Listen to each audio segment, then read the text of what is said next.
Hello everyone, good evening. कैसे हैं आप सब? आशा करती हूँ आप सभी अपने अपने घर पे बहुत ही अच्छे होंगे और हम भी बहुत अच्छे हैं, मज़े में हैं। तो ये ब्लॉग है हमारा अष्टमी का, अष्टमी पूजन वाले दिन का। मतलब सैटरडे सैटरडे को हमने लास्ट फास्ट रखा था और संडे को हमने अष्टमी पूजन किया था। वैसे तो शनिवार को ही अष्टमी पूजन था, अष्टमी थी, लेकिन हमने नहीं की थी किसी कारणवश, क्योंकि मेरे हस्बैंड का उस दिन एग्जाम था और हम दोनों के ही फास्ट थे। मैंने सोचा क्यों ना हम दोनों साथ ही अष्टमी पूजन, कन्या पूजन वगैरह जो भी है हम साथ ही करें और करना भी चाहिए। तो इस वज़ह से मैंने नहीं किया था, हमने संडे में पूजन किया। तो यहाँ हम दोनों ही उठ चुके थे, मतलब अभी 4:30 बज रहे थे उस टाइम पे हम उठ चुके थे। घर में साफ-सफाई स्टार्ट कर दी थी, क्योंकि सुबह-सुबह सब पूजा पाठ हो जाती तो अच्छा होता है। और मतलब जो कन्या पूजन के लिए कन्याएँ मिलती भी नहीं है, अगर जल्दी बुला लो तो ठीक है, वरना तो क्योंकि उस दिन सभी लोग घर-घर के पूजा होती है सभी के घर पर, तो बच्चे भी नहीं मिलते हैं। और हमारे यहाँ पर मतलब मोस्टली सभी के घर पर संडे में ही अष्टमी पूजन हुआ था। सैटरडे को तो कुछ लोगों ने ही किया था केवल। तो अब यहाँ हमने साफ-सफाई स्टार्ट कर दी है। साफ-सफाई तो लगभग कंप्लीट हो चुकी है और यहाँ कुकर में सीटियाँ लग रही थी कंटिन्यू। मैं मतलब 2 तरह के छोले, मतलब जो ब्लैक वाले चने हैं वो मैंने उबाल लिए थे पूजा के लिए, और यहाँ पर मैं छोले बना रही हूँ। सब्जी में ज़्यादा कुछ नहीं बना रहे थे, क्योंकि आज के दिन लड़कियाँ, मतलब बच्चे जो भी आते हैं वो खाना नहीं खाते, क्योंकि बहुत जगह दावत रहती है उन लोगों की, तो वो बच्चे ही तो हैं, कहाँ इतना खाना खाते हैं बच्चे भी। तो थोड़ा बहुत ही खाना खाते हैं, इस हिसाब से मैं भी कम ही खाना बना रही थी, क्योंकि लास्ट टाइम मैंने बहुत ज़्यादा खाना बना लिया था और बहुत खाना फिर बचा भी था। फिर कहाँ-कहाँ खाया भी नहीं जाता है। और वैसे भी हमारे यहाँ पर गाँव में ही दावत भी है सब लोगों की, मतलब विद फैमिली दावत है, तो खाना घर पर भी कम ही खाया जाएगा, इस वज़ह से मैं बहुत कम खाना बना रही हूँ। वैसे तो ये आटा मैंने केवल पूजा के लिए, जो मैं चावंडा पर लेके जाऊँगी और घर पर पूजा करूँगी, केवल ये थोड़ा-सा ही आटा मला है अभी मैंने। तो सबसे पहले मैं पूजा के लिए हलवा पूड़ी बना रही हूँ। जो हमारे यहाँ तो हलवा पूड़ी पूजते हैं, हलवा पूड़ी और मीठी पूड़ी बनती हैं, जो अष्टमी में पूजी जाती हैं, तो वही मैं बना रही हूँ। उसके बाद मैं लड़कियों के लिए खाना बनाऊँगी। तो मैंने जो छोले हैं वो उबाल कर रख दिए हैं। पहले मैं पूजा करके बाहर मंदिर पे पूजा करके फिर उसके बाद ही खाना बनाना स्टार्ट करूँगी। तो यहाँ बस फटाफट से खाना बनाना स्टार्ट कर दिया है। पहले मैं बना रही हूँ पूड़ी, हलवा बाद में बनाऊँगी, क्योंकि हलवा एकदम ठंडा हो जाता है। तो वैसे सूजी वगैरह मैंने भून के रख ली है, एकदम फटाफट से हलवा बन ही जाएगा। तो यहाँ बेटी अभी सो रही थी, वो लेट उठी थी, हमने उसको उठाया नहीं था, क्योंकि हम लोग भी बहुत जल्दी उठ गए थे। कितना भी जल्दी कर लो, मतलब इस दिन भी तो फिर भी टाइम वही हो जाता है, बहुत सारा काम रहता है, साफ-सफाई वगैरह बहुत ज़्यादा काम रहता है। और मेरे हस्बैंड जी भी हैं मेरे साथ, कंटिन्यू लगे ही रहते हैं खैर। तो यहाँ पूड़ियाँ मैंने बना ली हैं, मतलब आपके यहाँ कितनी-कितनी पूड़ियाँ बनती हैं, वो तो आपको ही पता होगा। हमारे यहाँ अष्टमी पूजन है, तो मतलब जिनके यहाँ अष्टमी पूजन होता है वो 8-8 पूड़ियाँ बनाते हैं, जिनके यहाँ नौवीं पूजी जाती है वो 9 पूड़ियाँ बनाकर पूजते हैं। तो हमारे यहाँ तो अष्टमी पूजती है, तो मैं 8-8 पूड़ियाँ बनाऊँगी पूजा के लिए। पूजा तो ख़ैर मेरी सासू माँ ही करेंगी, मैं तो सिर्फ़ बना रही हूँ। अभी तक मैंने पूजा, मतलब इस घर में तो मैंने 2 बार पूजा कर ली है, वरना शादी के बाद मैंने ये सारी पूजाएँ नहीं की है, मम्मी ही करती हैं हमारी। और यहाँ मेरी बेटी हो गई है रेडी, नहा धोकर पापा ने इनको रेडी कर दिया है। तो क्योंकि इनकी आज बहुत जगह दावत भी है। जय माता दी। हैंड जॉइन करके बोलते हैं जय माता दी। हेलो हेलो दोस्तों। जय माता दी। जय माता दी। मैं कैसी लग रही हूँ? मैं कैसी लग रही हूँ? खड़े होकर ड्रेस दिखाओ। तो ये ड्रेस मैंने खुद अपनी बेटी की बनाई थी, मतलब कपड़े लाकर मैंने यहीं पर ड्रेस बनाई थी। मतलब जो अष्टमी जो की कन्या पूजन होता है, तो ऐसे-ऐसे टाइम पे मैं ऐसे-ऐसे ड्रेस बनाना पहनाना बहुत पसंद करती हूँ बेटी को। उसको भी अच्छा लगता है कभी-कभी, तो मैं उसको पहना देती हूँ। यहाँ मतलब 4:30 बजे उठने के बाद भी हमारा कन्या पूजन हो रहा है, 10 बज रहे हैं, और उसके बावजूद भी हमें लड़कियाँ नहीं मिली थी, मतलब बच्चे मिल ही नहीं रहे थे। तो हमें ये थोड़े से ही बच्चे मिले, जो 7 ही बच्चे थे, जिसमें कि 5 लड़कियाँ हैं और 5 लड़के हैं, तो मतलब बहुत ही मुश्किल होता है। वैसे भी हमारे गाँव में बच्चे मिलते ही नहीं, पता नहीं कहाँ चले जाते हैं। तो आज के दिन तो वैसे भी नहीं मिलते हैं, तो ये बहुत मुश्किल से 10 बजे हमें ये बच्चे मिले, तो हमने सोचा क्यों नहीं इनको ही खिला देते हैं खाना, बाद में आएँगे उनको तो उनके बाद में खिला देंगे। तो यहाँ हमने फटाफट से इनका पूजन स्टार्ट कर दिया है। सबको मेरे हस्बैंड ने कलावा बाँधा था और मैंने तिलक कर दिया था। इनके जो चरण थे वो भी हमने धो दिए थे बाहर ही। और हम उसके बाद इन्हें खाना खाना स्टार्ट कर दिया। तो बच्चों को भी बहुत ज़्यादा जल्दी थी क्योंकि इनकी बहुत जगह दावत थी, तो ये खाना खा के आ रहे हैं कई जगह से और अभी इन्हें जाना भी है। और हमारे गाँव में बच्चे बहुत ज़्यादा कम है, स्पेशली लड़कियाँ तो बहुत ही कम है, तो बहुत ज़्यादा डिमांड रहती है। सभी को रहता है कि हमारे घर कब आएँगे, और अभी भी हमारे घर बैठे मेरे पास कई जगह से फ़ोन आ चुके हैं कि जल्दी से खिला दो, जल्दी से खिला दो।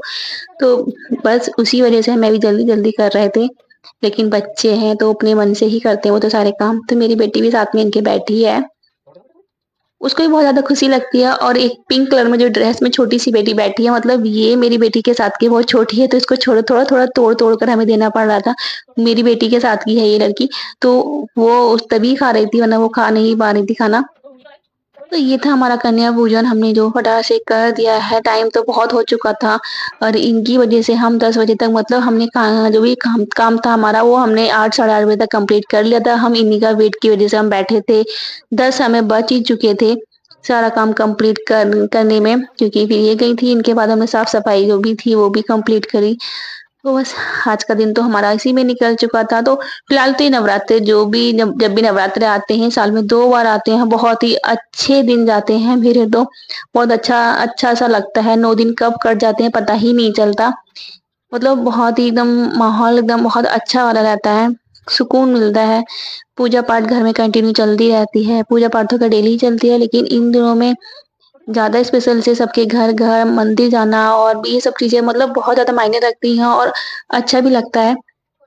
तो यहाँ हो गया है फाइनली हमारा कन्या पूजन। अभी तो मुझे बहुत सारे काम करने हैं, सोचा था आज घर पर ही हूँ तो मैं बहुत सारे काम निपटा लूँगी, लेकिन कन्या पूजन करने के बाद में हमने भी खाना खाया था, तो इतनी ज़्यादा थकान हो गई थी जैसे कि कितना ज़्यादा काम कर लिया है हमने, तो मेरा कुछ भी काम नहीं हो पाया था। मैं तो सो गई थी आराम से, बहुत ही अच्छी वाली नींद आई थी, बता नहीं सकती। वैसे हम दिन में सोते नहीं हैं, बहुत ही कम सोते हैं। लेकिन मैं अष्टमी पूजन वाले दिन तो सो गई थी और बहुत अच्छी नींद आई थी। तो उसके बाद फिर मैं बैठ गई थी सिलाई करने के लिए सोकर उठने के बाद। एक छोटी बदरिया है और एक थोड़ी सी बड़ी बदरिया है, ये देख सकते हैं। और आज दोनों ने सूट पहना हुआ है, आज बड़ी दीदी बन रही है। ये दावत खाने गई थी क्योंकि और मैं कर रही हूँ सिलाई।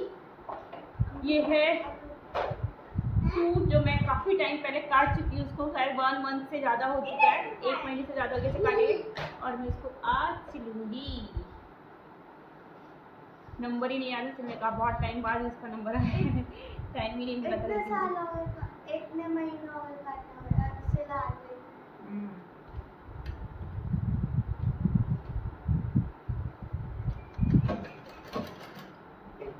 अभी हम सिल के पहन के आपको दिखाएंगे। तो सोकर उठ के मैं सबसे पहले मशीन लेकर बैठ गई थी, क्योंकि काफ़ी टाइम से मेरी ये कुर्ती रखी हुई थी। इसका प्लाज़ो तो मैंने सिल लिया था, बट कुर्ती नहीं सिल पाई थी क्योंकि टाइम ही नहीं मिलता और फिर मन भी नहीं करता स्कूल से आने के बाद, इतनी ज़्यादा थकान हो जाती है और भी बहुत सारे काम रहते हैं। तो मुझे बिल्कुल भी टाइम नहीं मिल पाता है। थोड़ा बहुत टाइम मिलता है तो उसे मैं वीडियो वगैरह में भी टाइम लग जाता है। वीडियो को एडिट करने में भी बहुत ज़्यादा टाइम लगता है, तो इस वज़ह से मेरा कोई भी काम नहीं हो पाता। पहले तो मैं बहुत ज़्यादा सिलाई कर लिया करती थी, बट अब नहीं हो पाती है। तो यहाँ मेरे साथ ही दोनों हैं जो परेशान करे जा रही, मुझे इधर-उधर घूम रही थी। मेरी बेटी भी, और ये मेरी जेठानी की बेटी है।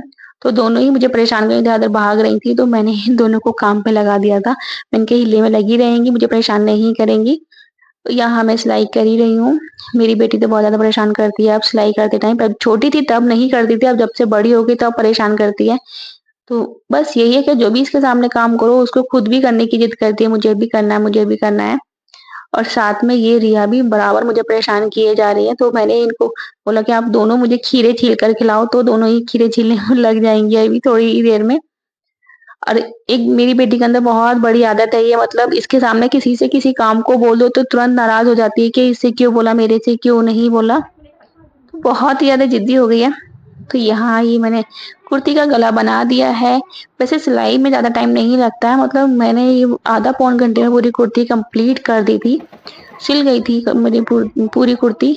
अगर मैं आराम से सिलती बैठकर तो 1 डेढ़ घंटे में पूरा सूट सिल सकती हूँ, बट सिलने का टाइम भी नहीं मिलता और फिर कुछ मन भी नहीं करता है अब तो।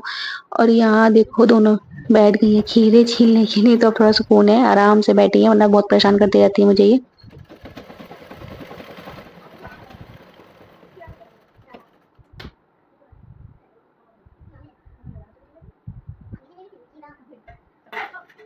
तो सिलाई करना एक मजबूरी सी भी है, मतलब किसी और के सिले हुए कपड़े मुझे पसंद नहीं आते हैं बिल्कुल भी, और ये सिलाई का काम मुझे बोरिंग लगता है, लेकिन मजबूरी में मुझे करना पड़ता है क्योंकि किसी और के सिले हुए मुझे पसंद नहीं आते, इसलिए अपने तो मैं सिल ही लेती हूँ।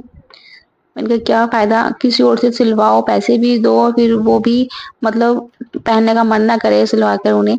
तो इसीलिए मैं खुद ही सिल लेती हूँ, या रात में सिलूँ या जब भी मुझे टाइम मिलता है मैं सिल लेती हूँ फ़िलहाल तो। और कभी-कभी ये चीज़ें करनी भी चाहिए, वरना तो फिर सारी चीज़ें हमें आनी भी चाहिए, मतलब कभी ना कभी चीज़ें काम आ ही जाती हैं। जैसे कि मुझे अर्जेंटली अगर कभी कुछ सिलना होता है तो मैं रातों रात सिल कर सुबह को पहन भी लेती हूँ। फिर मैं बनाने लगी थी शाम का खाना। शाम का खाना बना रही हूँ क्योंकि शाम के खाने में इतना स्पेशल तो कुछ नहीं बनाया था, क्योंकि सुबह जो सब्ज़ी वगैरह रखी थी मैंने उसी के साथ रोटियाँ बनाई थी केवल, क्योंकि खाना किसी को खाना भी नहीं था। आज गाँव में भी किसी की दावत थी, तो उस वज़ह से सभी, मतलब मैं तो नहीं गई थी खाने के लिए, मेरे हस्बैंड गए थे, तो हम मेरा तो मन था भी नहीं। मैंने जो सब्ज़ी रखी थी केवल उसी से रोटियाँ बना दी थी, और यहाँ आज घर पर हमारे यहाँ मतलब माता के भजन भी होने हैं, जो जो लेडीज़ गीत गाती हैं वो हम कराएँगे, तो मतलब हमारे नए घर में आज फर्स्ट टाइम गीत गाए जाएँगे। तो मैंने सोचा क्यों ना फटाक से जल्दी-जल्दी खाना तैयार कर लेती हूँ, क्योंकि लेडीज़ आ जाएँगी सभी, तो अच्छा नहीं लगता है अगर हम खाना बनाते रहें तो वो, तो मैं सभी काम उनके आने से पहले-पहले कंप्लीट कर लूँगी। वैसे तो रोटियाँ बनानी थी और मुझे कुछ भी ऐसा काम नहीं था, क्योंकि सुबह का भी काफ़ी सारा खाना रखा था, तो मैंने केवल रोटियाँ ही बनाई थी, 5-6 रोटियाँ बनाई थी और ज़्यादा नहीं बनाई थी। और यहाँ रोटियाँ बनाने के बाद मैं करूँगी लेडीज़ के बैठने के लिए जगह, मतलब जहाँ वो बैठेंगी। तो यहाँ मैंने जो भी जहाँ लेडीज़ गीत गाएँगी, उनके लिए मैंने बिछा दिया है, जो मैंने बेडशीट ही बिछा दी थी सारी बैठने के लिए। यहाँ आराम से गीत गा सकती हैं बैठकर। सो गाइस ये था हमारा आज का ब्लॉग। कैसा लगा हमारा ब्लॉग? तो ये हमारा अष्टमी पूजन का ब्लॉग था। हमारे यहाँ अष्टमी पूजन ऐसे ही की जाती है। सुबह को जो भी पूजा का सामान बनता है, सबसे पहले हम चामुंडा माता के मंदिर पर चढ़ाकर आते हैं, फिर घर पर पूजन करते हैं, फिर कन्या पूजन करते हैं और शाम को भजन घर पर होते हैं। ढोलक बजती है घर पर, बहुत अच्छा लगता है। तो हमारे यहाँ तो ऐसे ही होता है, आपके यहाँ जैसे होता है हमें भी बताना। फिर मैंने अपनी किचन को साफ-सुथरा कर दिया है। मैंने जो चादर वगैरह सब बिछा दी है लेडीज़ के लिए बैठने के लिए। सारे लेडीज़ जितनी भी थी, मतलब वो गीत गाने के लिए हमारे घर पे 9:30 बजे तक आ गई थी। फिर उसके बाद हम तो भजन में लग गए थे, उनके साथ ही बैठे रहे थे। हमने कोई भी व्लॉग नहीं बनाया था। तो मिलते हैं आपको बहुत जल्द एक और नए वीडियो के साथ। तब तक के लिए bye bye, take care guys.